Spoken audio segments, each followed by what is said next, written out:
No Excuses with Michael DiLeonardo. I'm your host, RJ Roger. We are here live. We're going to discuss. It started off as just a Patreon thing, Michael, but I noticed it's become like your format where if we put out a pre-record, we go live to answer anybody's questions about the show. That's kind of become the norm now. So I know you wanted to do this. No, I know. Just like Patreon, we have a lot of inquisitive people who have tons of questions. And, look at our comments. I think that one video we had almost 600 comments, 500 change, 550, whatever it was. So there are people that want to have an interest in asking these questions and hearing you and I give responses to. So why not indulge them there? They're loyal enough to come on and follow us and cheer us on 97% of the time. So why not give them something back? They deserve that. Yeah. So before we get into the show, I want to bring on that painting that you guys see behind Michael. Now we did about I think 14 custom versions of that. Because we were getting a lot of requests for people that wanted to buy one. So we partnered with I'll let the guy explain it, but we do have the artist on, and I want to introduce him to everybody, and then I'll explain a little bit about that painting, and then we'll get into the show. So we have Chilltown here. He's an artist and takes it very serious. He's as passionate about art as Michael is about Cosa Nostra, and I am about information, history. I'm more passionate about food, though. How are you, Michael? How are you, RJ? Hey, Alan. How you doing, brother? Good. So, Chilltown is his name. His name's Alan, but his pseudonym, his artist name, Michael just leaked it out. So I guess I'm going to tell it. That's fine. That's what he knows me as. So his name's Alan, but he goes by Chilltown. He comes out of Jersey City. And he has a strong passion for this stuff. So, Alan, let me get into it. Tell me a little about yourself, Alan. Well, born and raised in Jersey City.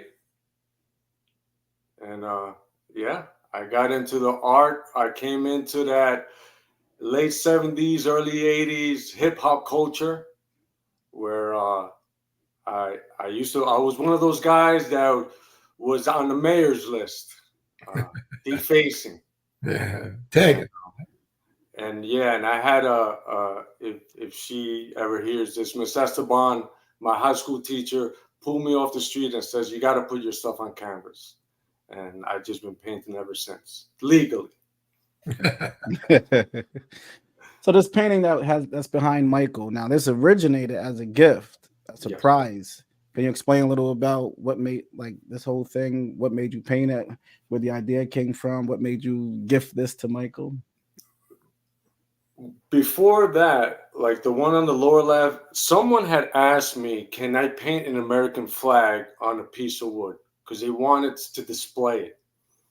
And so I started painting the flag, and I started putting my own kind of twist on it, and it kind of took off from there, where it was the American flag and then whatever else. If you were culturally Italian or Puerto Rican or whatever, I kind of mixed that in and made it a piece of art. So it's just not a flag. I know Michael a long time, and he's very proud Sicilian, and it's dear to his heart. And it's just something that I put together. I try to piece little things in there that was significant to him. And that's how it came about. So we partnered with Alan mainly as kind of a courtesy to some of our followers that wanted to, or some of our supporters that wanted to acquire one. So there's 13 duplicate versions of Michael's that's out there. I still have one in my basement that I'm holding for a guy I still haven't given it to him yet, and he paid for it already. I gotta link up with him. He's been traveling a lot, but Alan, so if anybody wanted to work with you or partner with you or buy something from you or have do you do custom work, or can you explain a little bit about what you offer and what you're willing, what you provide? Yeah, I mean, I paint what I paint. If someone gives me an idea, I put together their concept, my concept. I'll marry that and I'll put it on canvas and we create it. You know, Are you busy? art is in the eyes of the beholder. You know, so How can people reach out to you if they want to buy something? I can give you that information and maybe you can attach it to something, a link. I put some on Etsy just as a third party to make it easier for payment and shipping it out. I do it personally through email. I sell organically. So, you know, some people just contact me. I sell locally. I sell whichever way. But I can send you some information, even in Instagram. They can DM me. We can do something in that fashion. So if you send me all your any information that you're willing to have people contact you, guys, I will put all the information into our on our community board. I'll put it in the description of this video. I'll put it on all of our socials, our Twitter, our Facebook, everything. I'll drop it in the comment section, so you can reach out to Alan. And you know, if you want anything that's custom, anything that is, he's great. You see all of his work behind him. He also has the version of what you see behind Michael is a Sicilian flag, but he can make the same painting with the flag that represents the country that you may come from, or with any flag that's important to you. Right. And right now he has anyone that's from Puerto Rican descent or has some kind of pride with the Puerto Rican flag. We have Alan currently right now has 6 available of that same painting that Michael has that has it with the Puerto Rican flag. There's only 3 left, but it doesn't matter. We can do them. Okay. Well, but there's 3 left. Really quick. The one that I painted, the Puerto Rican one, I just want to give a shout out, and I hope that I'm saying the name correctly. Is Nadeg. They're a couple from Connecticut, and they're big supporters of your show. And they reached out, and you know, I appreciate it. I appreciate, you know, the support. Yeah. Now, Alan, you could paint, or after that you could do a print, right? Yes. Basically, there's only going to be one original, and then there's prints after that. So, you know. Yeah. Well, it's great stuff, and we've had great success with people who framed them. They sent us pictures of them in their bars, basements, and family rooms, etc. So it's a good, if you like your history, wherever you come from, your family's roots are. It's a nice little thing to have, symbolize your background. Okay. And I just go ahead. Were you going to say something? No, go. You got the floor, brother. I just want to add something, and this has not. I appreciate the support with the art. But I just want to add a little something that's more towards the show. And so people can put things in perspective. I know Michael for over 2 decades, early 2000s. And I hear people talking about him, and he's that guy. And I can confirm that because I knew him when he was active, and he's exactly the same person. He, as a captain, he's cutting food and put it on my plate as a guest in his house. And that's a type of, it's not phony. You can't pretend to be somebody for that period of time. So I just want to, if that adds value for people that wonder, you know, well, is he just that way, or is he just pretending to be that way, or whatever the case may be, I can confirm that Michael has never shifted any other way, and he's been a dear friend for over 20 years. Truly humbled, Alan. Thank you. Alan, thank you so much for saying that. And it's nice to have, you know, I don't give a lot of people a reason to say things to attack me. The biggest attack I take is this guy sings Michael's praises. People think I love Michael too much, but I'm glad you said it because I always say like the same person that Michael is on here. You know, I heard someone call it. Well, it doesn't matter what they said, but the same guy I interact with every day is the same guy everybody's seeing online. So it's not like cameras on. Let's start acting. So yeah. No, but I mean, back in when you beat that Atlanta case, and I gifted you that case of Monte Cristos, and we smoked that, and I see him acting and sharing in the same way today. So, thank you, Alan. What about the cognac? You think I forgot? Cognac, you turned me on to the cognac. You brought it back though. Thank you. So, gentlemen, tell me your Super Bowl predictions before we let Alan go. Gotta pick a team, or are you? Give me some I'm going with San Fran. Okay, I win. Michael, well, do I really have to say it? Is there anything you want to say? No, do I really have to say it with a question mark? Is because what jersey have I been wearing all year? Okay, 49er jersey. But doesn't mean okay. Well, there's a little hint out there. Okay, for them from the beginning. All right. I'm rooting for Kansas City because I'm a Philadelphia Eagles fan. Okay. And so the coach for the Chiefs was a longtime Eagles coach, and I'm happy to see him finally getting his, seeing him succeed. So he didn't win with us. We never got a Super Bowl with the Eagles, but so that's why I'm rooting for them before Andy Reid. Well, I'm rooting for Andy Reid. Say that. So. Don't go on my pictures. I'm a horrible gambler. Yeah, so. That makes two of us, brother. Alan, anything else you want to say, brother? And we'll let you go. That's all. I appreciate you, RJ, Michael. You have a great show, and keep it up. Thank you, brother. And anybody that wants to purchase anything from Chilltown, great artist. He's been doing it for a long time. He's being humble, but he's like 5 months lead time right now because he has that much going on. So he's doing a lot of work. He's so get something now, and we'll drop the information. So thank you, and we'll be in touch, brother. Thank you. Love to the family, Alan. Same. Thank you. Michael, how you doing, brother? Good.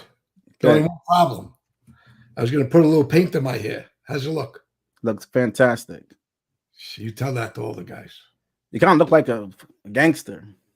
No, not me. That's in Arizona. Oh my God! It's always you keep it on the tip of your tongue. No, I keep the tip of my brain. Oh, okay. It's a stimulus response type thing, He calls himself a gangster still. I forfeited that right. Okay. So when they say you look distinguished, I says no. You get all that's bullshit. You look extinguished. What distinguished? They say young people say, "Oh, those are your golden years." No, those are the rusty years. What golden years? Try to make us feel good. Okay. Pessimist attitude towards that. Pretty cynical, huh? But it's only reality. It's all up here in the mind. You got to keep this strong. The only alternative to getting old is dying young. That's right. Very good. Yeah, you're right there. Very good. Yeah, so what do you got for these people that came in to visit? They don't want to hear about you and me, what we think about. Yeah, call them. Okay, I agree. So what's your thoughts on your opening thoughts? And I got a bunch of questions that people sent in that I want to ask you about this show with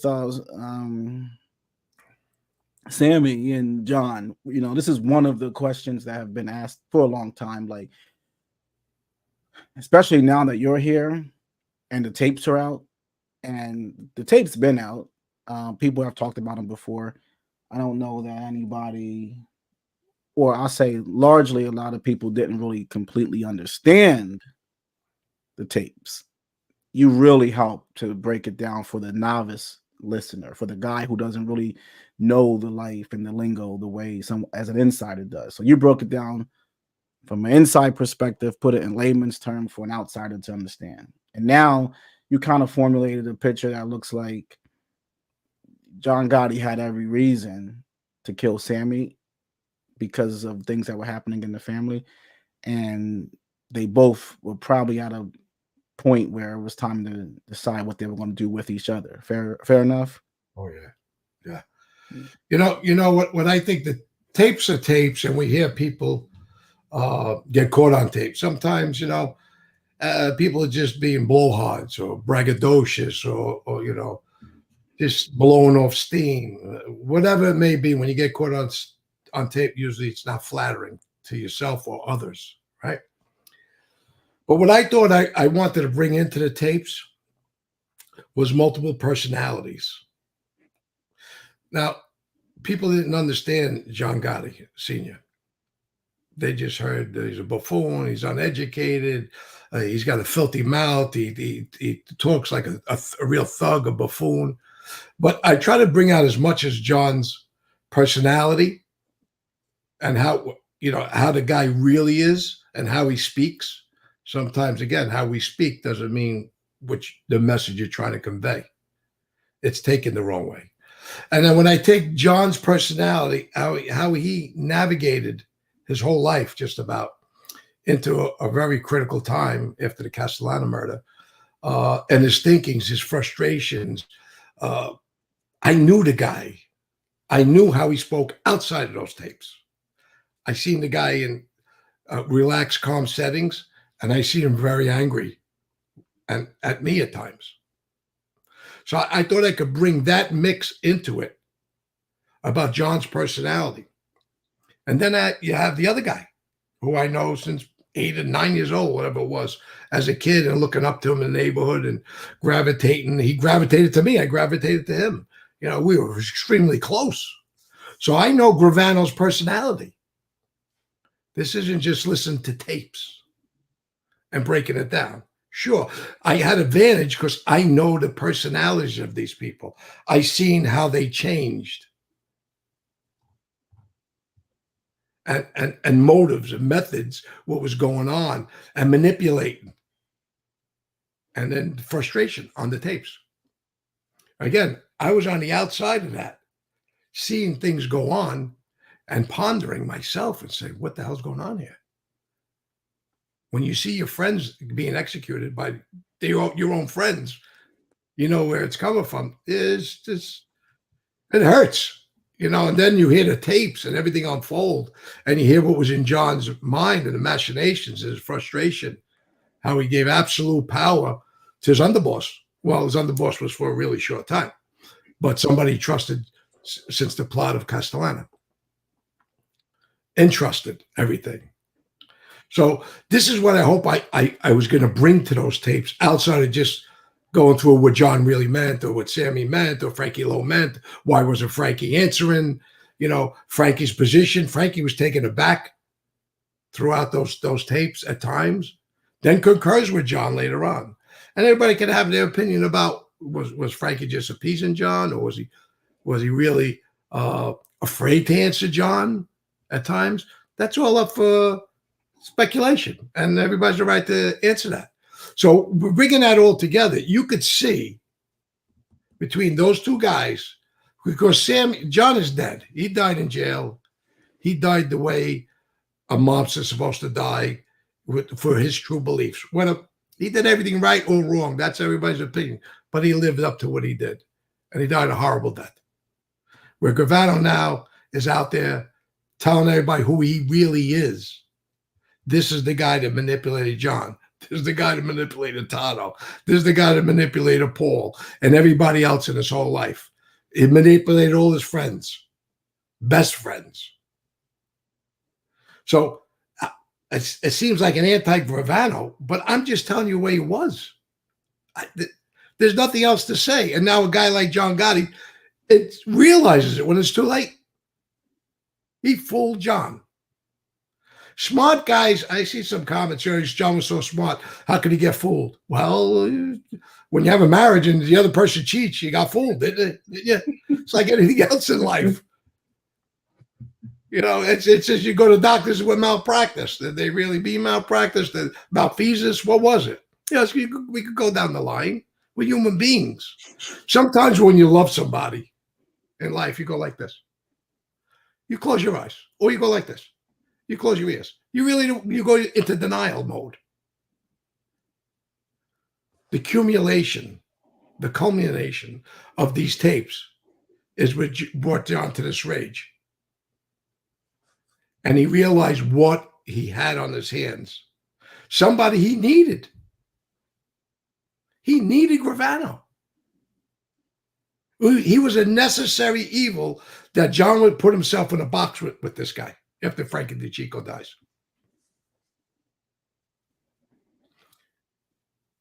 Who's he line up if he has to go to war with Chin? Gravano was formidable. His crew was formidable. People followed him. I followed him. So that's a guy is almost like indispensable in a situation like that. If you have to go to war with another family, because somebody blew up Frankie DeCicco. Somebody was talking in New Jersey about killing John and Jeannie. We could go through the whole thing, but I don't think I have to because everybody's pretty well educated and versed on here. But this was the culmination of a person who entrusted somebody else. And here's a person that's seen Gravano, seen he can be boss in his mind. I could do that. I'm doing everything here. He says it today.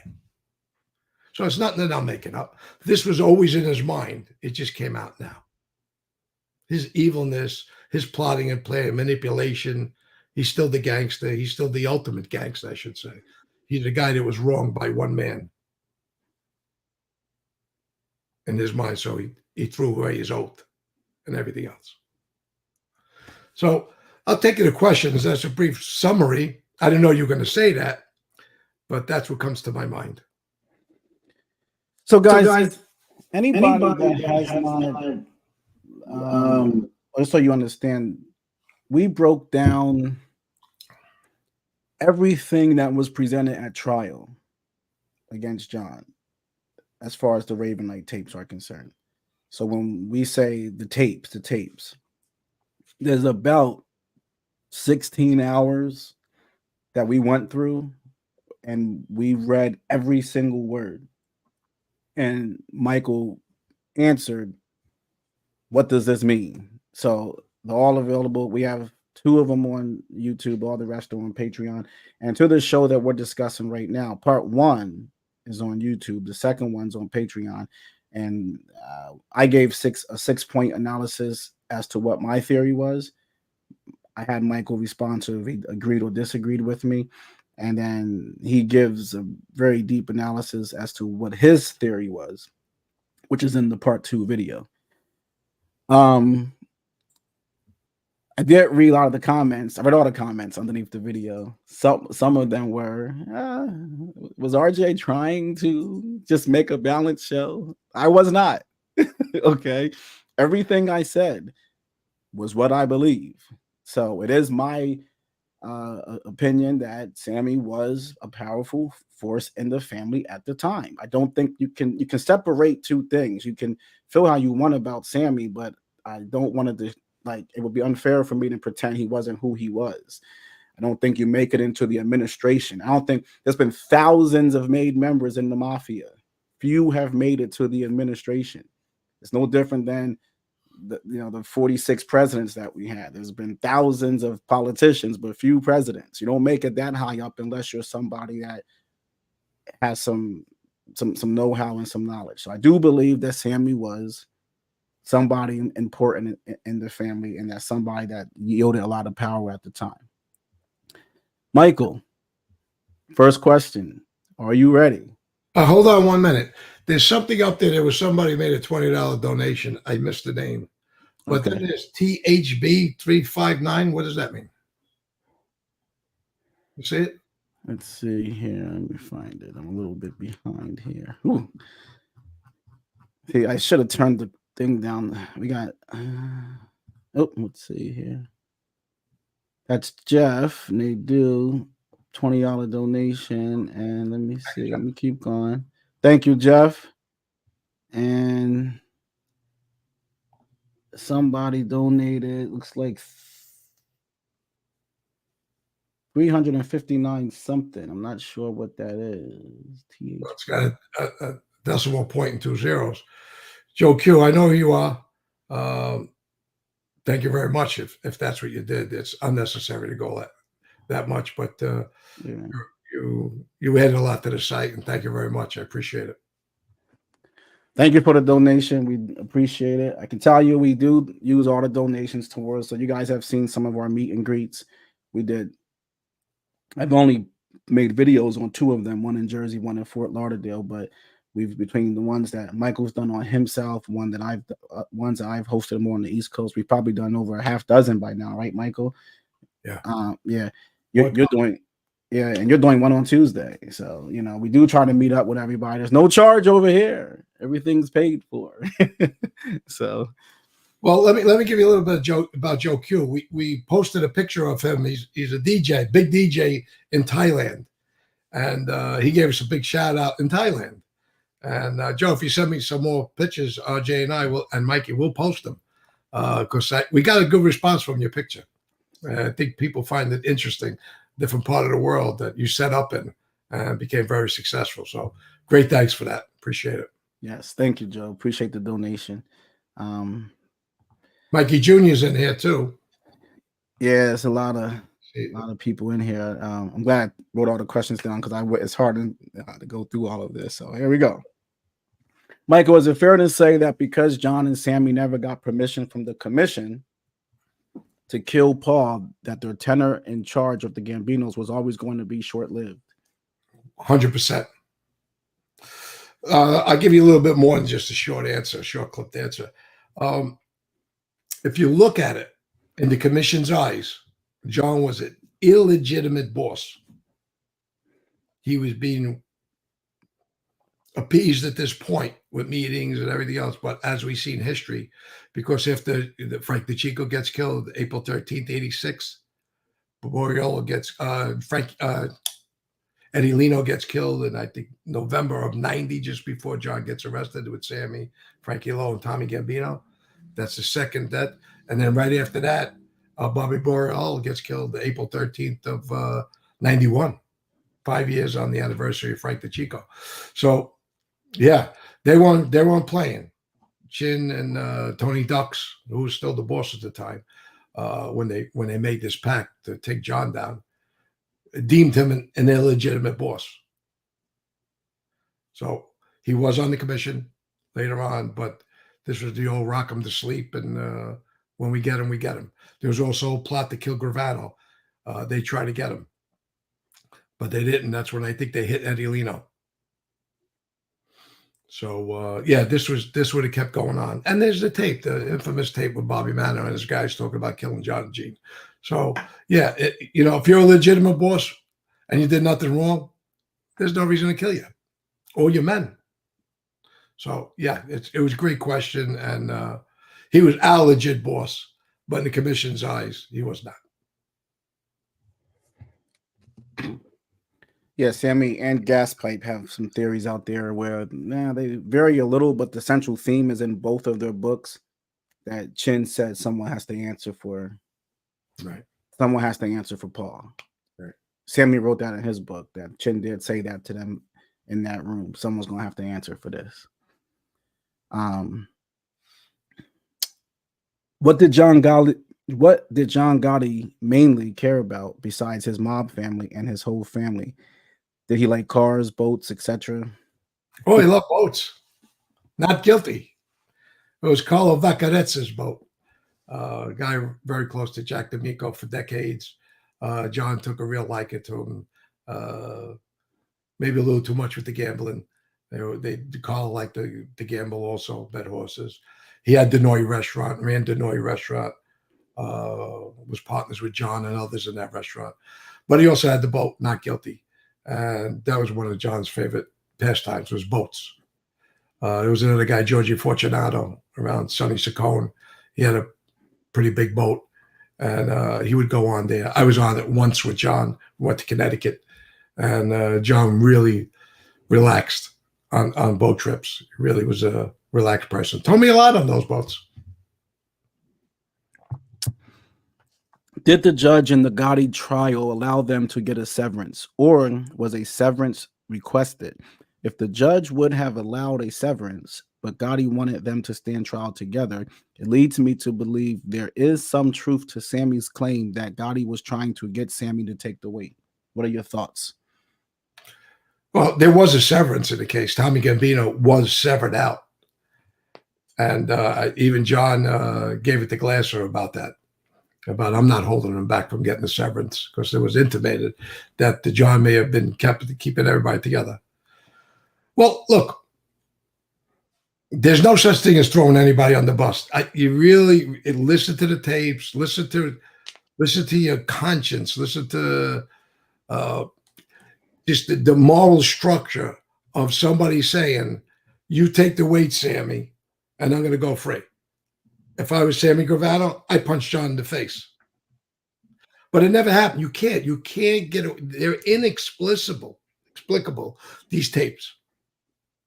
John's admitting to murders. There's no way Sammy going to get up and say, hey, jury, I did it all. I'll take the stand. What John said on there, he said he ordered the murders. Never happened. Don't believe what you hear. It's impossible. You got to listen, get more information. It's easy. You can't get, when you made a murder on tape, you're not getting out. You can't say that guy did it. You're on tape saying I ordered the murder. So not only one, several. The only one they don't admit to is Tommy and Paul. Ironically, the cops did that one. John said. Yeah. The only taped evidence as to who killed Paul came from John Gotti. He said probably the cops did it. So I hope that answers, but don't just believe me. Listen to the tape, read the transcripts, and you'll see that you can't get away from it. It's such a false narrative coming out of that guy's mouth that people will believe it, and I can't get it. The only way I can't get is, RJ, is they didn't listen to the tapes. But there's so much. When we had Tony Cardinale on the show, I broke it down how there was the same thing was asked 3 times and it was 3 separate answers. I read the book. I heard the Diane Sawyer interview. I heard the Patrick Bet-David interview. This was something that came out later on. This narrative that, John came to me and said, the streets needs the boss. The streets needs the boss. Sammy, I need you to take the weight. That was never said until recently. That wasn't something that was said with all the other interviews and sit downs and books or nothing. And even when that was asked before, Diane asked a similar question. It was a different answer before. So, I think that one's I think that one's very flimsy. Michael, let's see.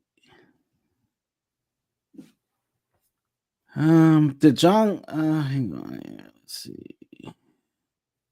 We all know that Sammy never gave John his true share of construction. My question is, if John knew exactly how much Sammy was keeping, would John have hit him? You mean hit him up for money? I think he means kill him. Oh. That's what's bleeding through on the tapes. That, first of all, you're in administration. You're in conflict. Every time you open up a company, that somebody in your family, don't forget, you're the parents of this family and all these captives and soldiers. They have to go out and earn a living and bring you money for something they do in the street. Now, if you go in conflict with the same business, you opening up new business. That's something you had your whole life and you still continued it. But if you went in conflict and open up other businesses in that power, how is anybody going to compete with you? Just like John Bellyaches on the tape about Marathon, the Irish guys. They couldn't get a job. It belonged to the family. Sammy was taking the jobs. They were paying what, $9,000 a week, $7,000 a week, whatever, $6,000, whatever the number was. I don't remember, but it was a lot of money every week. And they were whacking up. And John told the Irish guy when he sat with him, tell him, keep it. We're not doing nothing for you. He felt guilty. Sammy's taking work.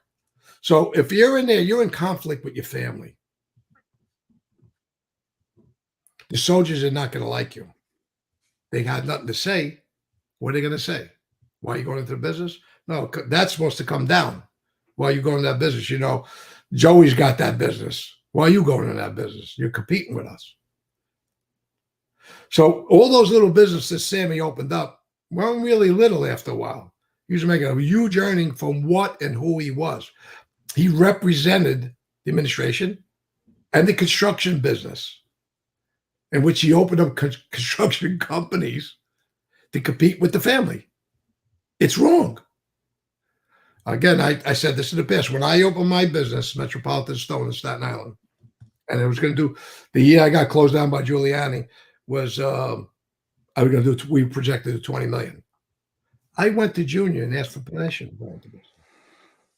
I was handling the construction. He got an end every month. Through a check, rented equipment, whatever it was. He got the money. That's the family's business. I got into there. I was in the construction business. I needed a reason to be in it. I asked permission to open up that business and gave an end. He was a partner without being on paper. That's the way it is. That's what he's supposed to do. You're not born with this card to say free agent. You're in Cosa Nostra. Everything in there, including your ass, belongs to the family. It's not yours. That's it. You're a part of this entity, this Cosa Nostra. That's right. Your life is not your own. That's pretty explains it the way you said that. And if more people in that life understood it that way, because they understood it, just that, and this wasn't just our family, and throughout time, that's how a lot of guys got clipped, doing secrets, hiding things on the side. What's the difference? So you make X amount less by turning in the money to the family. You have the right to do what you want if you got permission to do it. Why not just give them an end? It's like anything else. You bring me something, I'll take 10% of everything all day long. That's it. Give me 10% of everything. If I have it coming, I'll take it all day long.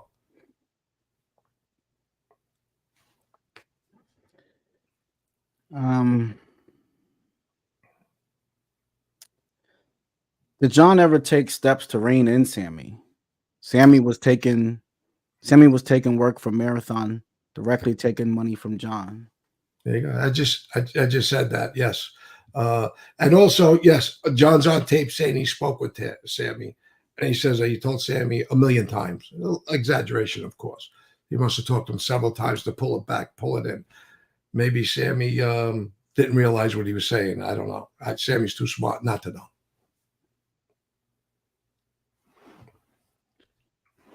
Let's see here. Do you know who was behind the hit on John Handsome Jack? I know a Puerto Rican did the work, but do you know who gave the order?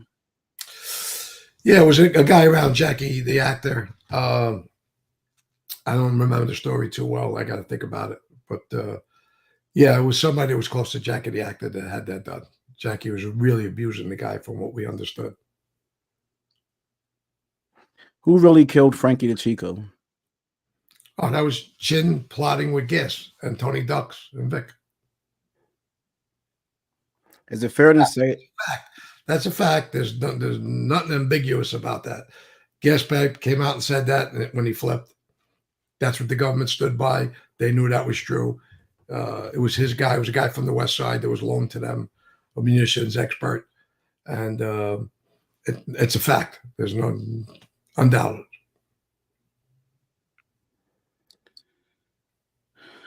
What was Jackie Nose like on a personal level? He did wear some killer threads.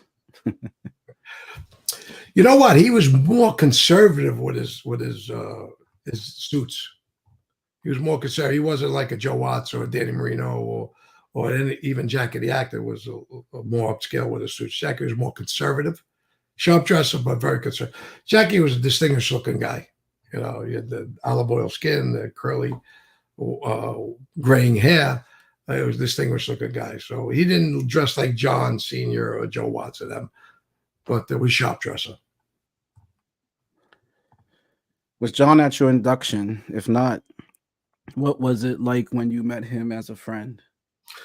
No, it wasn't. Sammy, Frankie Lowe, and Jackie did the ceremony for me. And then we went up the block to the Ravenite, and I met John. It was nice. Now, he didn't go because his son was involved and he didn't want to show any nepotism. I think I heard you say that before, right? That's true. Yeah. So, and that's right after, and around that time is when you started to get close with Junior, right? From like the 88 period. That's when, or the time you guys got made. Or were you guys already close before you got made? Yeah. You were? Yeah. Okay. Yeah, let's see here. Do you know John Panisi? No.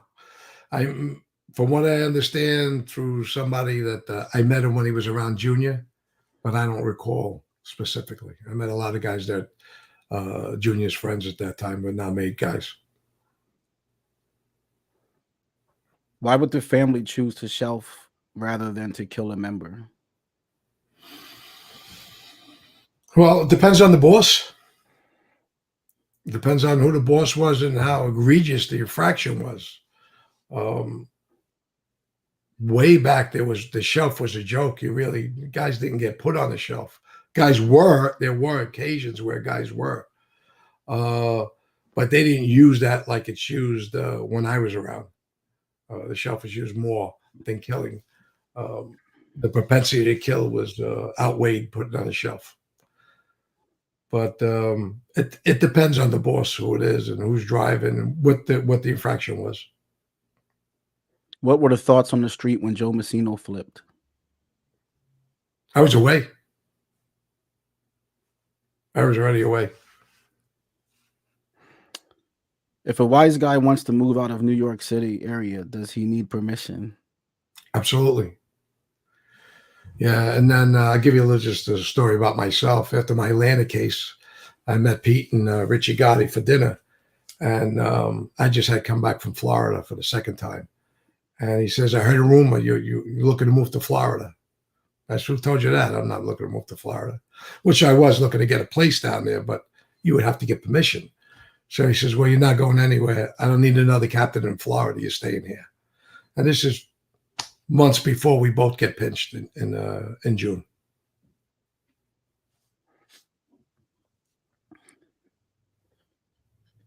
When Junior Gotti gets elevated to captain for a wedding, what were your thoughts? Were other made guys angry? No. If they were, they weren't going to show it. That's for sure. I was extremely happy for him. And John built a nice crew for him. His father put a nice crew together for him. You know, it's funny because that's another thing I think that you put a flashlight on was there was two constant narratives. I kind of talked about this in the show, but there was two constant narratives that were out there that they were pretty widely believed by everybody and who had an interest in this subject. John was just so public. He brought down the mob. Sammy was like the victim, and if it wasn't for John, all this stuff wouldn't have happened. So the Sammy story was kind of believed, but the other thing was that Junior was just that he was just completely nothing, and but that's another thing I always say that you put a lot of light on. And I asked you, who was the toughest crew in the family? During who was the working crew? Because Sammy talked about this workhorse crew, how these are the guys that go out and fight the wars. And when I asked you, that made me really think. But you said John Jr. had one of the toughest crews in the family, right? When you were in the 90s, that was what would be the working crew. Well, his father put Borriello with him and Charlie Cadena, just to name two. So I don't think you can get two better guys than that. There's another guy over here, Sammy. I can't see without my glasses. ELSAYED donated $20. So thank you very much, Sammy. $10 $10 donation from Elliot Wilson. If FBI report, in an FBI report by Phil Leonetti, he talked about a Philly Gambino sit down when Paul was the boss, and he mentioned a member named Mike Medaglia. That was there. Michael, do you know who that is? Yeah, he was a captain. I believe he was Calabrese, old school guy. I went to his wake with John Sr., Jackie, and a small contingent out in New Jersey. I think it was on Bloomfield Avenue. I could think of the Spatolas, maybe, funeral home, if I remember correctly. Yeah, Mike was a powerhouse, and he died, and Gabert, I think, wound up with that crew. $5 donation. Michael, did you guys have bail money put aside? Did your crew make sure the bill to bail each other out, or was it every man for themselves when it came to the bail money? Usually, every man for himself. You got to go find properties that people that you know to put up for you. It wasn't bail money; it was usually properties, because by the time I got there, it was millions being put up for bail. It wasn't like 200,000. So you got to go to bail bondsman, you put up 10% or something like that. It was very different when it got to the feds when I was around. Millions to put up. I know guys put 5-6 million up for bail. Going on till today. When John was complaining on tape, remember when he was talking about like all this money he's paying to help all these guys? He's paying for appeals, paying for paying them have print these minutes and all this, paying for this appeal, this and that. And it was taxing him. He was really spending a lot of money, to the point he called the lawyers the crime family. So is that kind of stuff, is help from the administration kind of just contingent upon who the administration is? Or is it kind of like a customary thing where the administration should be helping out guys when they get pinched, considering guys are kicking up the whole time before they get pinched and you're making money from these guys? Is it just a case by case basis, boss by boss basis? Well, there's some families that put money aside for cases, for other people's cases besides himself, of course. And that would be the right way to do it. But, you know, most of the guys that get arrested, those are usually the guys with the money. So they have the properties and the wherewithal to pay for lawyers. And if not, you know, like appeals, Junior had helped. I know personally, because we both put up monies when he asked me to put up monies for certain guys' appeals that were away. You try and help as much as you can, because these are supposed to be your brothers. And if they're indigent, their families need money. So you try and help. And from John Sr. to John Jr., I know Arnold and Franzese's families, they always got money during the holidays, etc. John was close with those guys and took care of them along with others. So it depends on the boss, depends on the circumstance. Like I said, a lot of the guys did have money when they got arrested, so they pay for their own lawyers. What can you tell us about Angelo Ruggiero Jr.? Was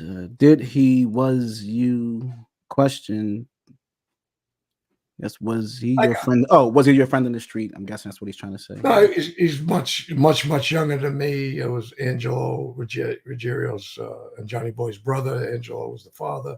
No, I really didn't know him outside of saying hello. He was a young man at the time. So hopefully he's doing well and he's got a little business going on. I don't know what he's doing. Your son says, why didn't John ever avenge Frankie D? Frankie died for him.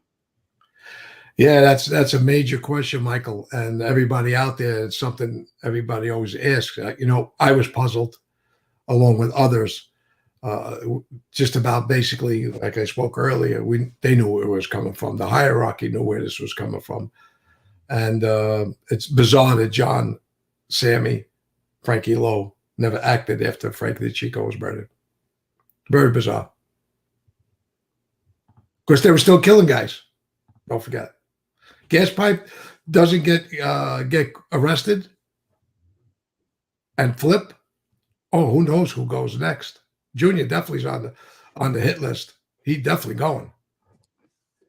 You know, Gas Pipe had one of his own guys killed, Testa. Just to incite the Lucchese guys to say we did it. He was trying to blame us for killing his own guy, trying to motivate them to go after us. A sick individual took an innocent guy's life, a good guy whose brother was doing life. Did John socialize with Sammy personally and not just professionally? Meaning, no. I guess outside the life, inside the life. No, two different people. Well, I would go further than that. Then why do you bring someone up that you don't like? I guess why did John bring him up? Oh, it's not about like. First of all, he was one of the plotters with Paul. Frankie Chico brought Sammy in, right, to the plot. So when Joe Piney's gone, Joe Gallo's taken down, Angelo Ruggieri's dead, Jeannie goes to jail, Sammy's there. Sammy's left. He was one of the guys that were loyal to Frankie and John at the time, supporting the move on Paul and Tommy Bellotti, that he was rewarded with this. Now, did they have did Sammy gamble? He gambled a little bit. He wasn't a real gambler. He played cards and stuff like that. John was a gambler. Did Sammy like to put a suit and tie on and go out? No, he looked like he just came out of a waste paper, a hamper. John was Smith McGiff waiting to run out. Sammy couldn't wait to take it off if he had it on. So there were two different type of people that they didn't have nothing outside of Cosa Nostra in common. If John was not considered a legitimate boss, would the Gambino family still get a piece of the profits made from the different unions and other industries? Oh, yeah. Look, this wasn't saying John's not the boss. We don't acknowledge John. They were appeasing him and the family. Of course, we interacted with the concrete and construction, garbage business, garment business. I could keep going on. But, yeah, it wasn't on its face. John, you got nothing coming. No, everything was still being business as usual, of course. Let's see here.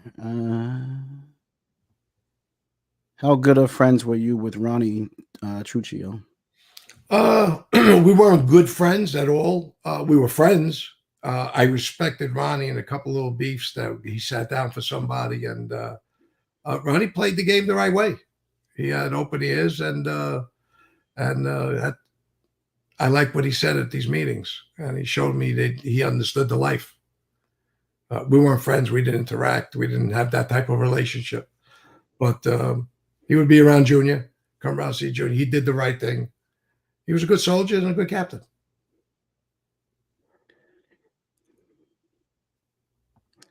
$5 donation, Alexander. Oop. Did you see the recent news about John Gotti Jr. and his family?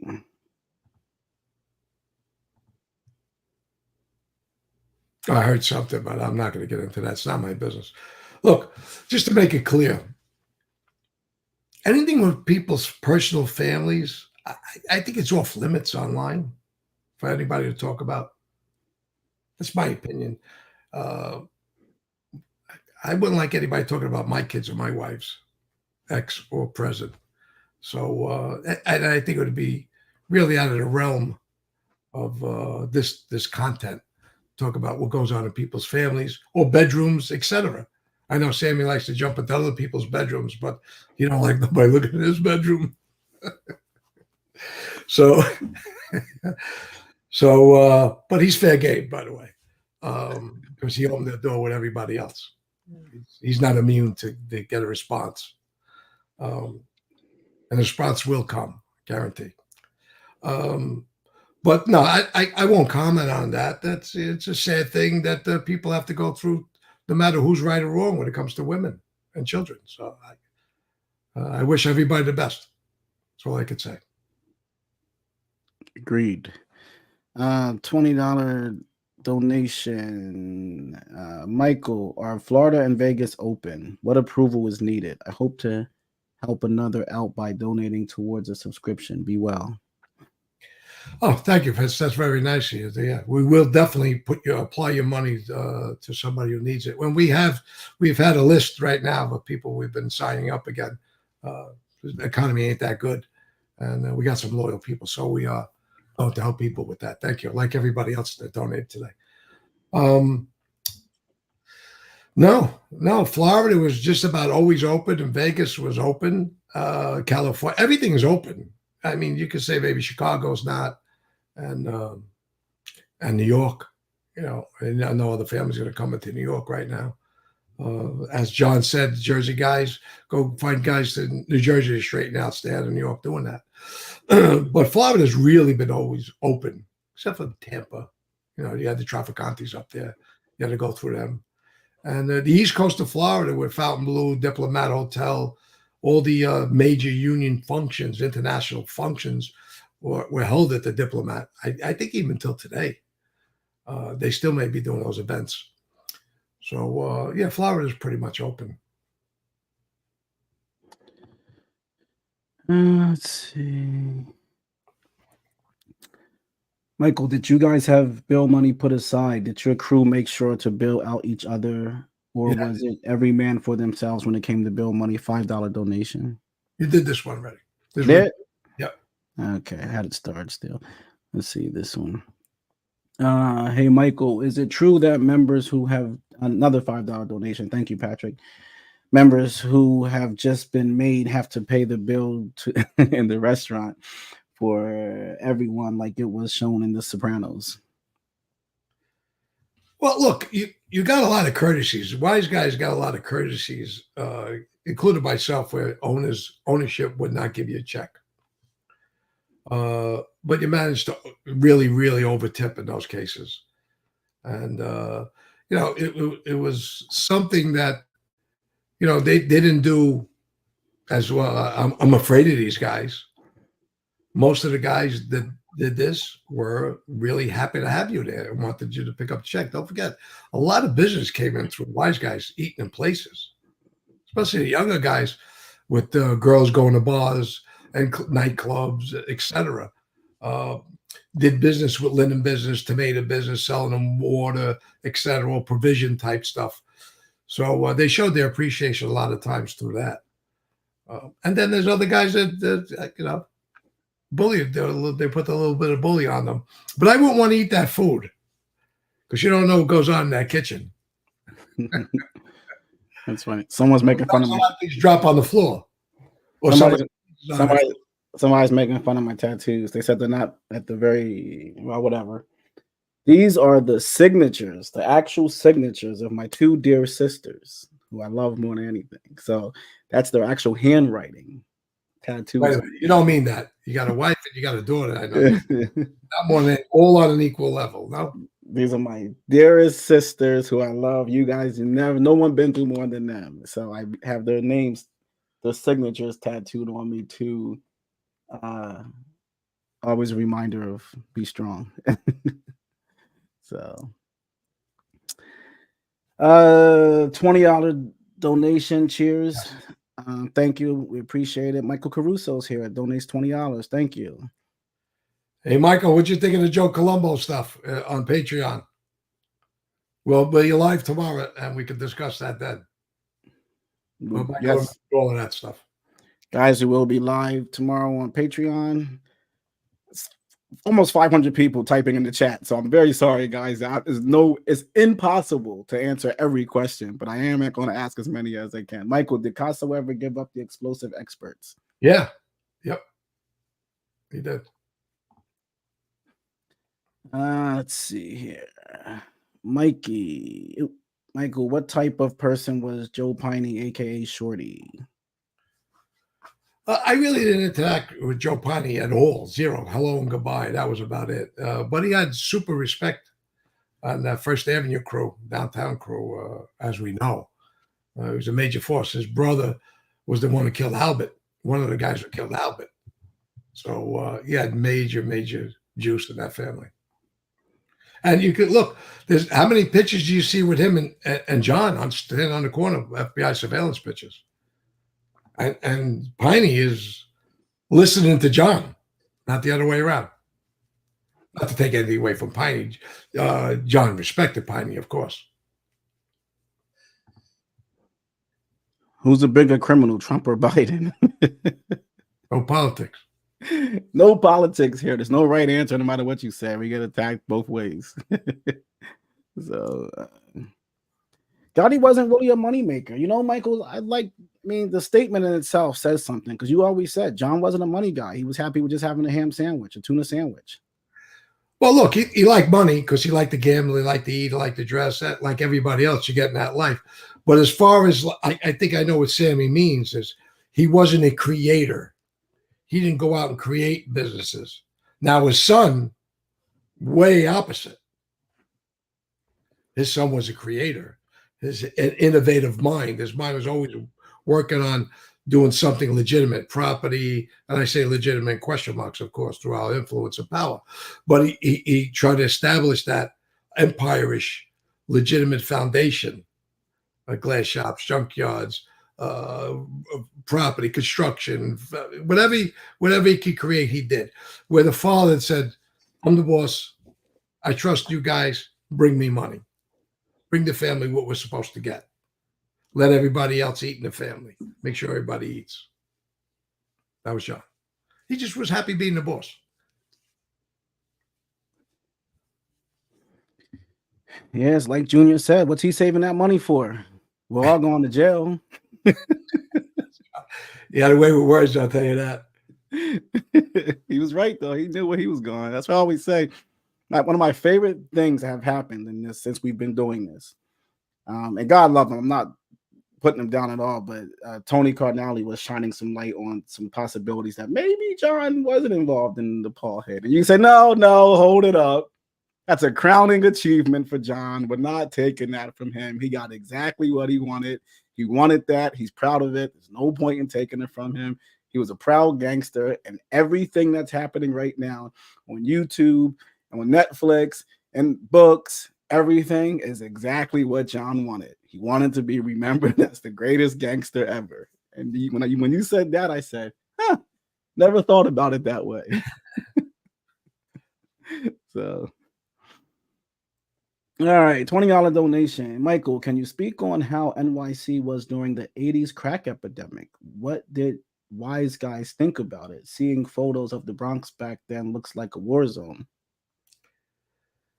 Yeah, well, as we know, anybody lived in the big inner cities, Philly, Chicago, LA, of course, New York, and the boroughs. Yeah, it was very bad, and I think because it was so cheap, right, RJ? You would know more than me. Mm-hmm. It was so cheap.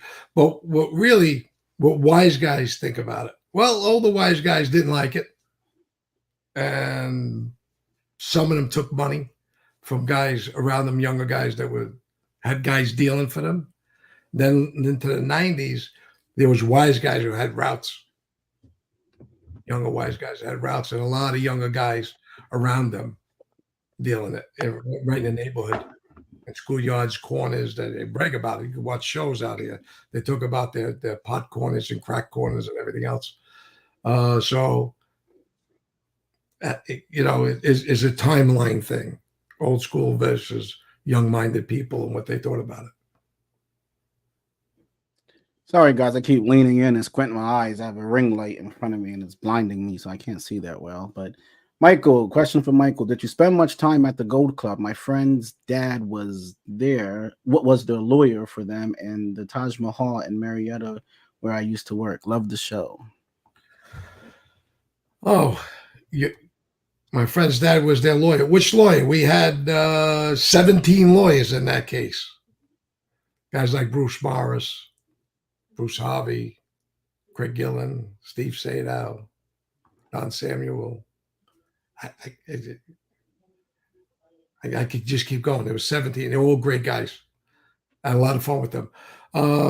Did I spend much time there? I was probably there half a dozen times. That's it. I'm not a strip club guy. I wasn't into strip clubs. But I would go down there. I went to go see the Falcons game. I went to the Super Bowl with John Jr. Went to the Super Bowl, I think it was, you guys could date me, 94 Buffalo against Dallas, 94, 95. We went down there. John, his brother Peter, and a few other people went to see the Super Bowl. And maybe 4 or 5 times after that. That's it. The fight is on the same day as the Super Bowl, right? What fight? Junior Gotti's son. Is Isn't it? Isn't it tomorrow? No, I don't know. Is it? I don't know when the fight is. I'm not sure. Maybe today. Maybe it's today. Maybe you're right. I'm not sure. Michael. Let's see here. Who was your favorite Bensonhurst wise guy? Tommaso Patera, Anthony Sparrow, Carmine Persico, Salvatore Lombardi, Greg Scarpa, Carlo Gambino, or Joe Colombo? Or no, I it was the guys that were. That's a tough one. Tommy was like more of a peer of mine. Sparrow, elder statesman, of course, who I super respected. Carmine Presco, I did know. It's hard to say. It's just Jerry and Paulie Zach were my mentors, and that's 100% got to lean there all the time. Then now, Gravano growing up, I was very close with Gravano. We were good friends. So you could throw his name in there at that time period. When Paul was the boss, Paul Castellana, it was Paul. You look up, he was the boss. I went to his club every day. I was at that club on Veterans and Friends almost every day. I'd go there with football clothes on, cleats for when I was playing baseball, the softball. So, you Carmine Lombardozzi, you could throw a guy like that on here. His name, I the way he dressed, the cars he drove, the way he carried himself. There's certain people that, it's cumulative group. But the guys I looked up to the most were Paulie and Jerry. had to throw one guy out. Mike, let me ask you a question. Is it possible? That's one yes or no answer. Is it possible for you to talk about your childhood without talking about your mom and dad? Impossible. Is it possible for your son to talk about his childhood without talking about you and your wife? Impossible. Those are formative years. You see things and hear things that make you a person, shape you as a person, shape your ideologies, philosophies, etc. Your downfalls. Is it possible for you to talk about your time in Cosa Nostra without talking about John and Sammy? Impossible. All right. Just wanted to answer a question for someone. Next question. You sound like a prosecutor. Because sometimes that's just so strange to me. Like you were in there with people that like probably the largest contemporary names for sure, John and Sammy. There's no name bigger than them two. John, I would almost argue he's probably more famous than Al Capone at this point. He's very, maybe not, but the two most famous gangsters ever is Al Capone and John Gotti. Yeah. Is there anybody you could think of bigger than them two? No, there's names out there, of course, that rise to a different level if you know the genre. But just the generic names out there, Capone's really fading because Exactly. other people, nobody knows really who Al Capone is. It's John Gotti. There's no question. It's like people all over the world, they wear a New York Yankee hat. Are they Yankee fans? No, they identify with New York. Exactly. I have people I ask all the time, where'd you get that hat? I got it in New York. No, you didn't. I break it shot. You didn't get that in New York. When was the last time you were in New York? But they identify with certain, and John's one of those guys you identify. Now, you talk about, growing up. I don't know that line of questioning where you got it from. It was, I think, pretty good to put things in perspective on how you grow up as a kid and what forms you as a human being, right? Good and bad, or combination. Is that, as a kid, I knew the name Carlo Gambino on who and what he was. Besides other names that people that passed. As a child, I know who Joe Colombo is when I get bit in the face, right? He's in my house. Carl was in my grandfather's house. And then you get up to Paul. I was readily accepted from Paul because of my lineage. And all those older captains that knew my grandfather, they were kids when my grandfather was already gone. He died in 71. And then you got, of course, you got John, Sammy, Frankie DeChico. You got John Gotti, then John Jr. and Pete. There's a lot there that I've seen different characteristics in all these people, and you learn from it, or you get burnt by it if you don't learn. So that's part of the formative years. I guess maybe that's where you're going, is what I've seen. Now, when you're living in that life as a kid, you're not in the life. I don't mean I was in the life as a kid, but when you're in the street gangs at a young age, those are the guys, I guess that's what the guys Jazz was saying, those names you hear, the older guys. And then one day they get clipped. They're gone. And you say, what happened to that guy? Well, he must have done something really wrong, because you justify with that life and your mentality as you grow up in that around you, in your house and around you in the neighborhood and other neighborhoods. So, when I have contact with those people through my life, even as a kid, I had no interaction, of course. Joe Columbo, I did. Watch the Columbo show tomorrow, right? As a kid, we were vandalizing for him. So he was buying us things and buying us food and giving us money, making us feel important. It's the fertile grounds to cultivate, and they watch you from that age if you have the stomach for it. They see you at that age. Besides lineage, it's the kids like Gravano that somebody's seen that he has propensity for violence, along with a lot of other people. The Jerry Pappas of the world, Jimmy Emmers, who the mob wanted to kill as young guys. They were terrorists. They were like terrorists in the neighborhood. They were terrorists, and that's why they wanted to kill the two of them. One lived, one died. So, and these guys. I'm a kid when they get killed. You know the stories. You see, it's down the block from me, several blocks away where he gets banged out. Emma. So, you know all these other guys. So this is what formed you, and this is what makes it almost normal. And you try to learn from all. What mistake did that guy make, if it ever comes out? What did what did he do to get killed? You try to learn. On the opposite side of the coin, what did he do to make successful? How did he get there so fast? How's they last so long? Why is that guy respected so much?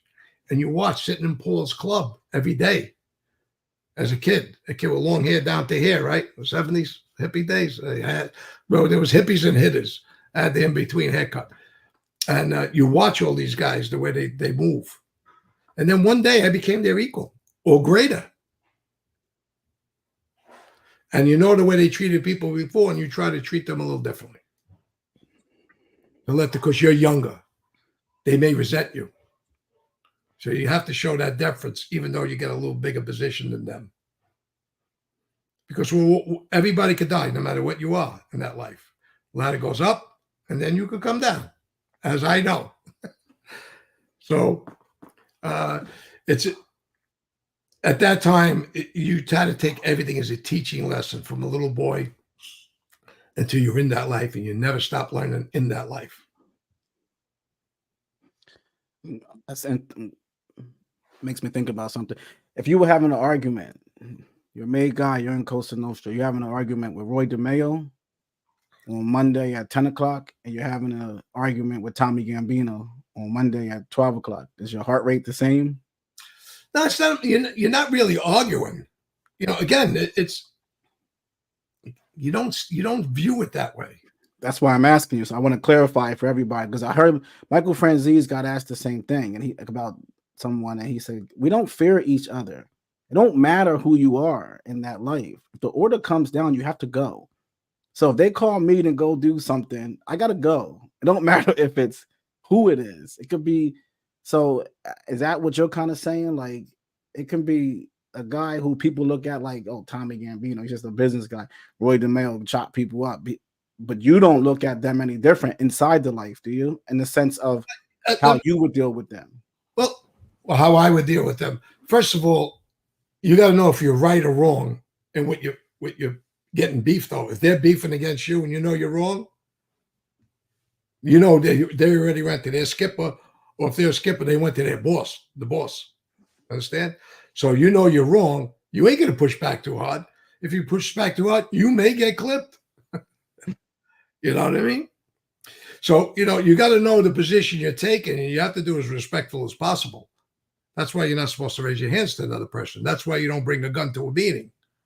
Those things are built in for a reason, because we're criminals. We're propensity for violence in every one of us, supposedly, right? So everybody sits at that table is a potential murderer or has murdered before. So you don't look at them as a murderer. You're discussing your beef. You can't sit down and beat a guy like Roy DeMeo in the beef, figuring you may get killed, so you got to throw the match. Bullshit. Don't work that way. You'd be a dog. You know, and the higher ups won't respect you, and Roy wouldn't respected you. That's why, like I told you when I had that beef with Frankie Lino, when I was just a young man at a Vegas night, and Nino came to me. I didn't know who he was. I didn't know he was a wise guy. And Nino came to me and says, "You got to apologize." I said, "I ain't apologizing." What do you mean? You got to apologize. You know who he is, right? Yeah, I know now. Yeah. But he's got to apologize to you, Nino. He said, well, you got to apologize to me. He's got to apologize to you and everybody who has that casino, that Vegas night. He knows who you are. Why is he abusing the workers in there? I don't know who he is. He's a guy there. His hair was all messed up. All coked up, him and the other guys he was with. So I don't know him. The protocol is, and I'm telling Nino Gadji at the time, who I super respected, and he respected me as a young guy. He knew my family. He knew me. He's seen the way I acted. He tested me many times. Right? Here's a guy, I'm telling him, because I know what I'm saying is just. Now, he could correct me and say, you're out of school, Michael. You're going to go apologize anyway. But he didn't. He looked at me and says, like, you got a point here, kid. I said, he should apologize to you. He knows his place. He knows it's your place. What's he coming and abusing people for? So that's, you know what I mean? That, again, it's just a natural way to sit down and talk. I could have been like this talking to Nino, couldn't I? And Nino would have seen that and said, forget about this kid. He's not going anywhere. You know what I mean? Yeah. The way you comport yourself, the way you handle yourself. And you could see somebody come off the right way and what they really are. All those guys look dead in your eye. They look right through you. The serious guys, they're looking in right over here. They're like a bullseye right over here. And you better not move your eyes anywhere else. So hopefully that answers it. That answers it, brother. Guys, I see some comments where someone's questioning what I'm asking. I do see some of the questions about other people. We just don't want to get into it. It's not our show. I'm sorry, but I don't. If we answered every question about every other channel, everybody else, what everybody's saying, then it's just going to create a big issue here. So I just don't. I do see it. Michael, let me ask you the question here. I came in a few times. Do you know anything about John Gotti buying Andy Ruggiano a car? Why would I know? I knew you were going to say that. That's why I didn't want to even get into it. Yeah, no slight to your question. Yeah, we know where the question's going. It's you probably don't believe that, and you want me to confirm or deny. So if it did happen, it wouldn't be my business to even answer. Who cares? It's again, I'm not putting your question on the side. But if you watch Anthony, you got to believe Anthony or criticize Anthony on his show. Just like you have the ability to do that to RJ, myself, and Mikey. Now, here's a good question. Hopefully that answers that. Raven Eye Productions. Would it be safe to say that John Sr. and Sammy were both bad choices for the administration positions? In a different world, probably not. Killing Paul, yes. Because they won't long live for those positions. They did it the wrong way. If they didn't kill Paul, John definitely was boss material. There's no question. Yeah. Okay. $10 donation. Michael, how did you get into the life? That was something, a path that I've chose. And the door was open for me to walk in it through lineage. I went to college. I could have done other things. I wasn't a product of my environment. It may seem that way, the way we speak on here, but I knew the difference between right and wrong, and prison and no prison, or debt and no debt. And again, what could be more telling than my own brother getting killed and still wanting to be in the life? So I leave that up for everybody else on here to decide whether I made the right choice or not. But I had an open door. And to the guy that did ask that question, it's not an indictment on you. I'm not trying to be aggressive, but I just want to say, like, when I started in mob genre, I studied every single channel in the genre. And I looked at the ones that were succeeding and continued to succeed. And I looked at the ones who failed and couldn't come back and have an audience. And I just compared the differences. And what I've noticed is the people that mind their own channel and don't need to react to what everybody else is doing, and the ones that just do their business, do their work, and focus, they have a life here. And the ones that can't do that, they don't have a life here. So for us, we just want to focus on what we're doing, and that's it. So that's why it's well said, RJ. People perceive things, have sources, research in their own manner and fashion. And if a guy like Anthony or anybody else says they did X, Y, and Z with somebody, I'm not here to be the police. I'm not here to be into that. I'm flattered by it, because you must think I have that kind of knowledge or expertise or know something from the back that I could contradict it. And even if I can, why would I? Why would I want to get into somebody else's? Why would I want to go in somebody else's house and being not invited and going on their toilet bowl? Why would I want to do that? It's just, I don't think it's respectful to Anthony or anybody else. Anthony treats me with respect. He don't challenge anything on me, and he could come on here anytime. Anybody could come on here and say, I would want it that way, for them to come on and chat over here like we're doing right now and ask me face to face. I welcome that. But I won't go in for 14th party coming around asking things on 3 different channels and stirring the pot. It's just not right. Other people do it. God bless them, not us. And remember, we wouldn't even be here. I'd probably still be doing Black Handprint if it wasn't a lot of friends and people Michael cared about that were being marked unfairly.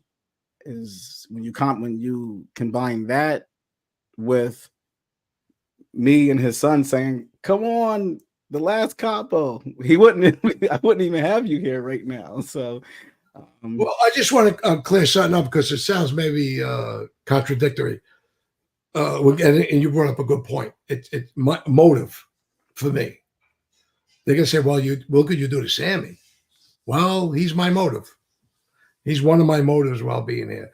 All the misinformation, the abuse of families, all the lies he tells today, from a guy really super respected to a guy just destroying people. Till last week again, the guy just don't stop abusing people. He's a liar. Yes, he was a formidable guy. I'm not taking anything away what he did in that life as being really feared and made a ton of money, and how he rose through that life. It's a credit to him, but how he got there, why he got there, what he did to get there, and then what he's doing today. He should have just went away or did something or told the truth. So this is part of my motive, and I will call him out on those things because it's more personal to me. Okay. RJ, how many bosses are referenced in your book? Almost everyone from the time of the foundation of the Mafia all the way up through Gotti. This is the greatest book ever written in the history of mob genre. but that's just my opinion. Michael, do you agree with Franzese when he said the mafia is an evil life? Well, what perspective we're going to talk about? We're going to talk about from societies. Yeah, it's a bad life.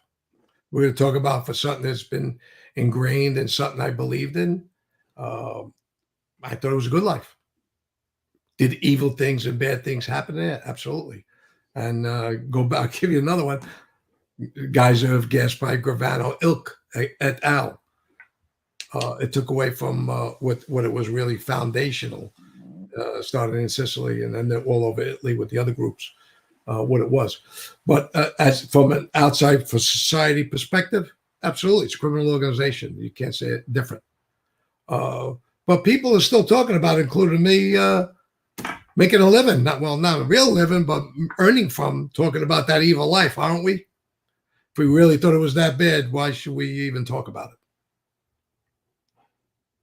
Trying to educate or profit?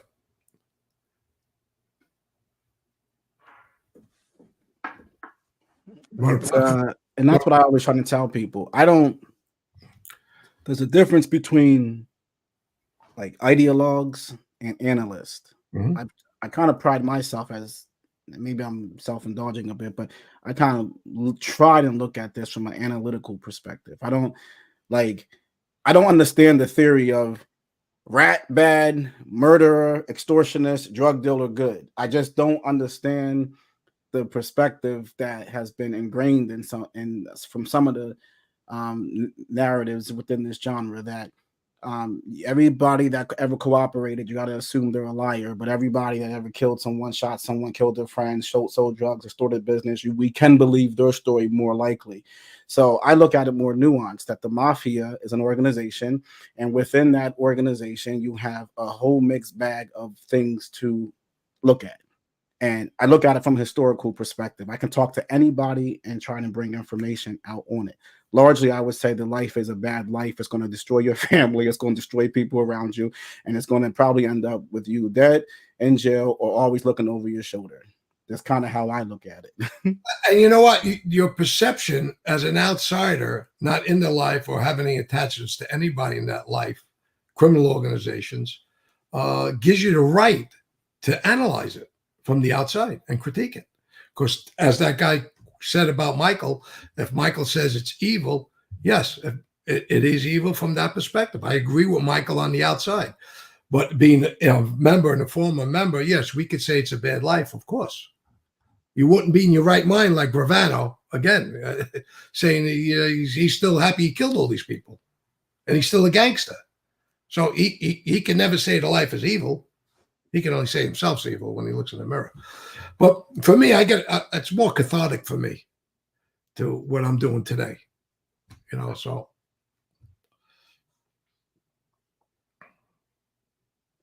Another good question. Another good point. Michael Franzese said the people in the life are not evil, but the life is evil. I see the point there.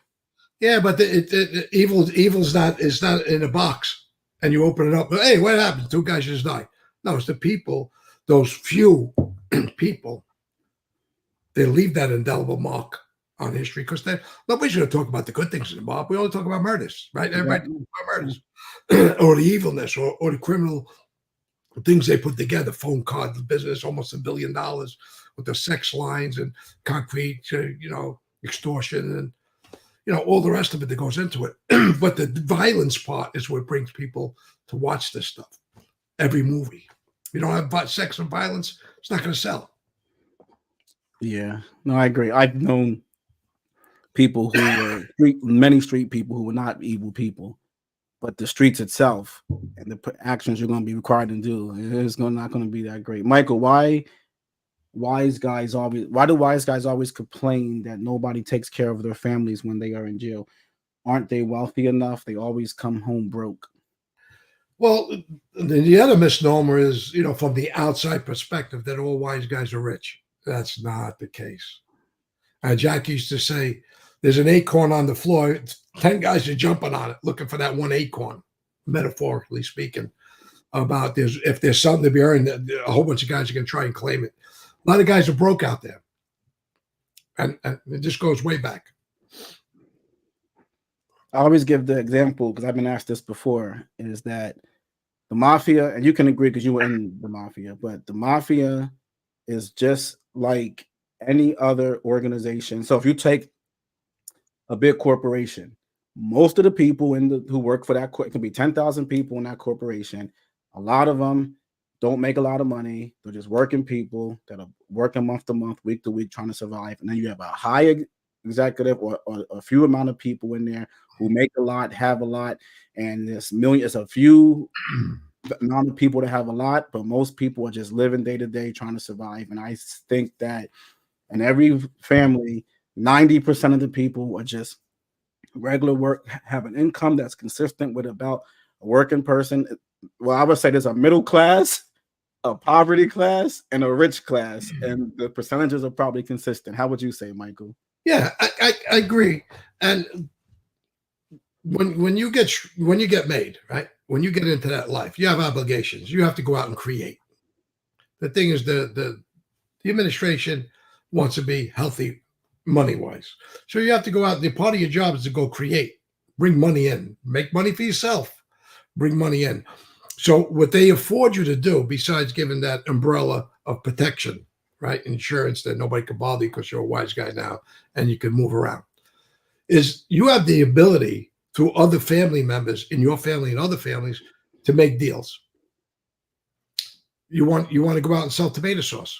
You want to be importer. You could go to all the restaurants, catering halls. If somebody ain't there already, say I got a tomato sauce. I got linen. I got floral arrangements. There's a network. You can go into business and profit from that, from your connections, from your network. It's up to you to go out and do that. Now you say, well, a guy's got a florist. That doesn't sound like a tough guy to me. Well, there's a lot of guys that own florists that were tough guys throughout time. So, it's a vehicle to make money if you do it right. And those are the guys that prosper and last in that life. It's not about sitting around talking about killing people all day long. It's not about being a degenerate gambler. I lost over $1 million in my life gambling. It's insane. I was caught up into that. And if I didn't start gambling, no matter how much you make, you just keep hitting zeros when you bet. You go from betting $100 to betting 40,000 a game, 20,000 a game. As the more you make, you're gonna lose. You're gonna wind up a broke snap, like Paulie Zacks of the world and Jerry. You have reputations in our lives away. So you have the tools in front of you to be successful in that life. But some people just resort to that street stuff, gambling and etc. They get you in trouble, or dealing drugs, get jammed up, go to prison, come home, and you're broke by the time you get home because if you do a 10-year bid, minimum wage, whatever you made on those deals, minimum wage would have covered you for those 10 years you were in prison. Yeah, that's what I always try to tell people. A gangster's life, he's making like a McDonald's salary when you factor in the hours he clocks versus the money he made that he makes. Michael, what did you tell you won like $100,000 gambling one day, and what'd you tell the guy who's getting ready to pay you? Hold on, I'll lose it next week. Hold it. Don't even bring me the money. No, there's a lot of bookmakers I had that way. But if I had the chance to win, I told them, hold the money. Write it on the paper. It's on a piece of paper. That's it. Have you ever been in the apartment above the Ravenite? No. That lady who runs that place now, who has the shoe store, her life. I talked to her for like an hour one day. She's like, I get more people coming in here about John Gotti than I get to buy a shoe. And she sounds like it's like a used like shoe store. And she said, like, and I'm walking in here. I said, do you know what this place is? Do you know if you could turn it into a museum? Hang up some T-shirts, sell John Gotti memorabilia or whatever. Like, let people go in the back where she said, I heard all this years before you even got here. So Michael, what do you think of the administration chosen after Pete got off the street and Arnold Squinteri and Anthony Miguel began being acting boss and underboss? I was off the street too, so I have no clue. I was arrested 2 weeks after Pete.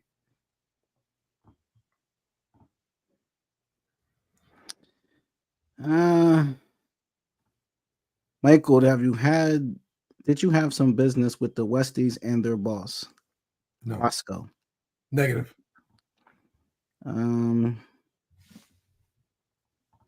Michael, the guys on the street are more manly and less annoying than regular civilian guys. Michael, do you find the average Sicilian guy annoying and of a better personality?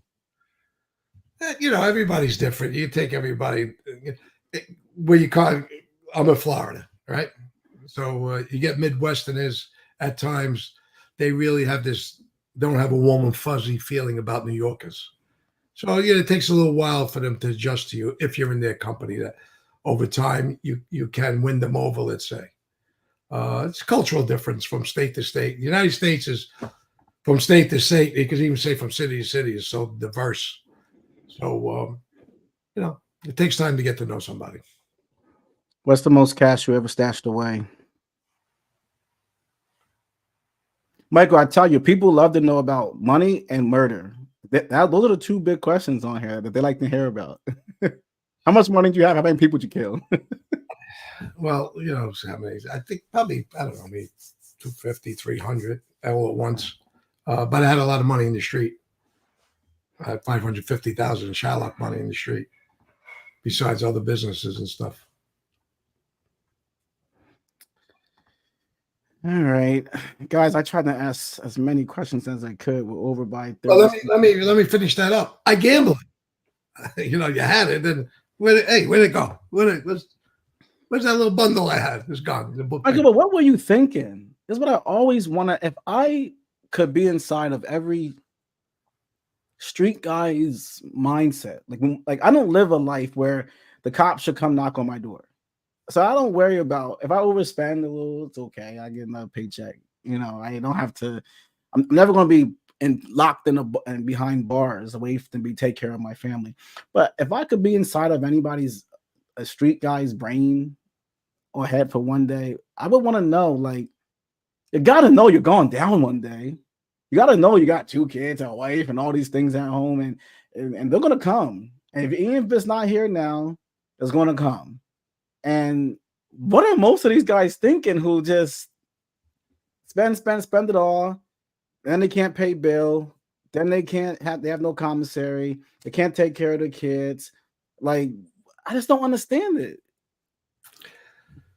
Well, for me, yeah, again, you're right. You figured you're going to prison, and that's what you have in your mind. So stupid me, I told people that if anything ever get killed or I go to jail, this person will bring you money. You'll be taken care of. Don't worry about it. And because I had things that were functioning out in the street, and I was naive to the fact or gullible that would happen. And my daily life was, after a while, you got FBI all over the place. And so, let me go. Where am I going to eat tonight? And how much am I going to spend drinking and eating? Or going to a discotheque, a club, and just throwing money around. So you live that life because you create these memories. When you go out, sooner or later it's going to stop. So you want to create enough memories for yourself to say, when you're laying in your cell, that you did this, you did that, you accomplished a lot of things. You crammed it into the years that you had, and you have the memories because nobody can take memories from you. And that was very important. Me leaving a legacy and memories. So that's the way I live my life. You could say day to day. It wasn't day to day specifically, but that was a mentality. Let me enjoy myself. The people I going to leave in the street are going to be taken care of. My Atlanta case, I paid my mortgage off. I thought I was getting convicted, so I paid my mortgage off.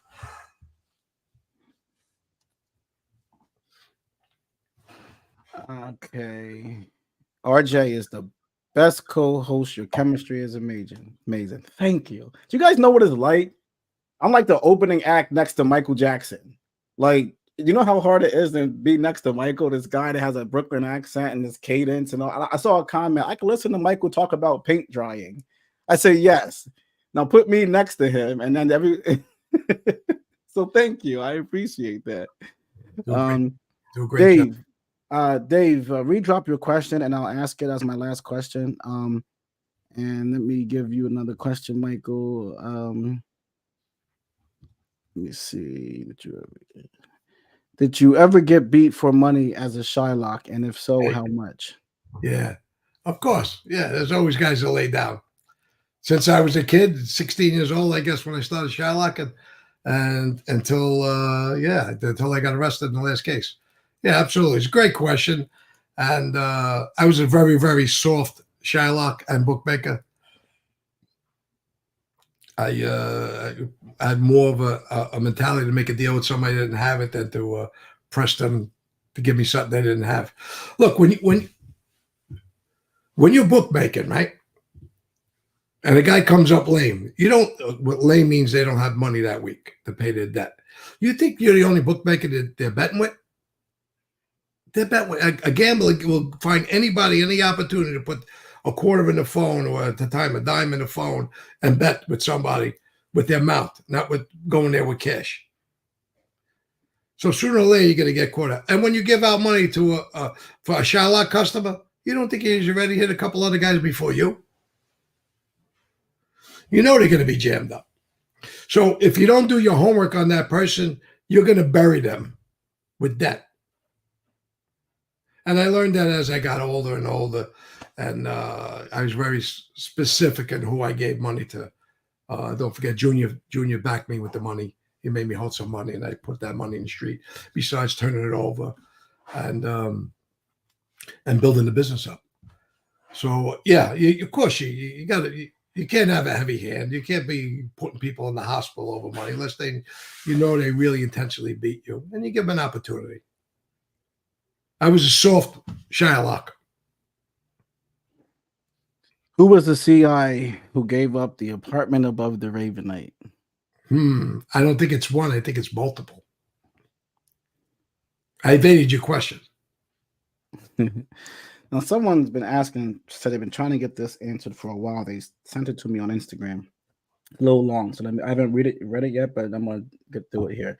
When Michael was around the family, especially when he first got made, there was a lot of old timers in the family, still some in their 80s. What was expected of them? The Gambino chart at the time showed that some of them were not on a captain, but listed on the side as active. Did they still have to kick up? Did they get to kick up less? Some didn't have the schemes going as the younger guys, so probably were not making as much money. As for those that were retired, were they still allowed to come around? Did they still have to represent? If they had, yeah. Give me a general rule of everything you hear. If they had a beef or had to stand up for someone, could they still use the Gambino family name? Oh yeah, absolutely. You're never retired. This retired stuff is nonsense. There's not retired. You don't turn any papers in. Are you more inactive because you're up in age and you're well off, and we leave it to seat open? Let's leave it to a new younger guy that has more energy for the life. Sure, you could back up, which guys did. They got permission to go to Florida or Vegas or California, wherever they went. But as far as our family with the captains, they were all rich, just about. Jackie Nose was the brokest, of course. But most of the captains of that family had money. No question. Big money. We got really no Jackie Nose questions. And, Mike, I guess I'll end it there then. I'll ask you about that. I'll say, you and Sammy are the only two people, I believe, that's on YouTube talking that I was around Jackie Nose and John Gotti, and you were in Jackie's crew, and then you were around Jackie every day. You were very close with Jackie. I think I did ask you this on Patreon, but I didn't ask you on YouTube. So, but what were your thoughts on? I mean, we watched it together. The Sammy's notations after Jackie died. You heard it. But one of the things he said is John didn't like him. What are your thoughts on? John was very disappointed with Jack. John was very frustrated with his own life and what was going on. Jackie wasn't one of those stronger captains at the time in John's eyes. But make no question, John had Jackie around all the time. That was his nightlife guy, his happy guy, good guy to go out and relax with, drive him home, go to sleep in the car, like I said earlier. Could trust Jackie. Jackie had no desires to be anything than what he was, and John knew that. He wasn't a violent guy. He wasn't working. He had no crew. They aspired to take over a family. John appreciated that in Jackie. Did John come down hard and embarrass Jackie at times? Yeah, absolutely. I told you about the flip-flop with me and him. He was going to make me the captain, take Jackie down. Then I went and spoke with John about that. But that he really felt that bad about Jackie? No, because Jackie stayed a captain. Jackie was his friend. Jackie visited him in MCC almost every visit. I don't even think Jackie ever missed a visit at MCC when he was laying up there. So if John didn't like Jackie, would Jackie have gone to every visit? Jackie was put on the committee, the panel. Would he have put him on the panel if he didn't trust or like Jackie? To be next to his son and help his son help run the family? And the last, I could keep going on with all this little stuff. But the last and greatest thing is Jackie did several bids. Jackie died standing up as a man in that life. Gravano ratted, blamed everybody else for him ratting, curses everybody till today. Like I said, I've redundant, but Sammy Gravano could never walk in that man's shoes. Sammy bases his respect, I guess, whatever respect he could have on somebody, is how many people they murdered or how violent they could be. That is not the life. That's what's wrong with the life. Like maybe Franzese was trying to say it's an evil life because you have evil people like him. How dare he or anybody else that flipped critique a guy who stood up and died, especially the ones that are going to die in jail or have died in jail or did bits. That's a disgrace. Just like it disparages women and children. So anything that comes out of his mouth about Jackie knows or anybody else that they were punks. Yeah. Jackie tried to give me a ring. I thought he said 500,000. I was going to give him a smack. Yeah, you're going to give Jackie a smack. Let me see you smack and see what job would have done to you. You would have smacked the captain in front of everybody. So it's really despicable from a despicable reprobate to talk about dead. And he talked about when he was alive. So told Jackie to send him a bag of money because he saved him. Complete fantasy. He's got to go back and have another dream. So I hate to end it off like that on that kind of note, but you got to open your eyes, people, to this guy.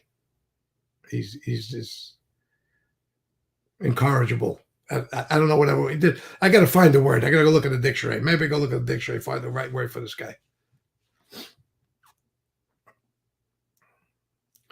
So I hope everybody enjoyed this, and we could follow up in the future on anything else. Maybe we'll do another live here, another week or so on some stuff. Maybe people who could join Patreon. We got some sponsorship money out there now to come over. Anybody's really interested. We did the Joe Columbo videos, Italian American Civil Rights League.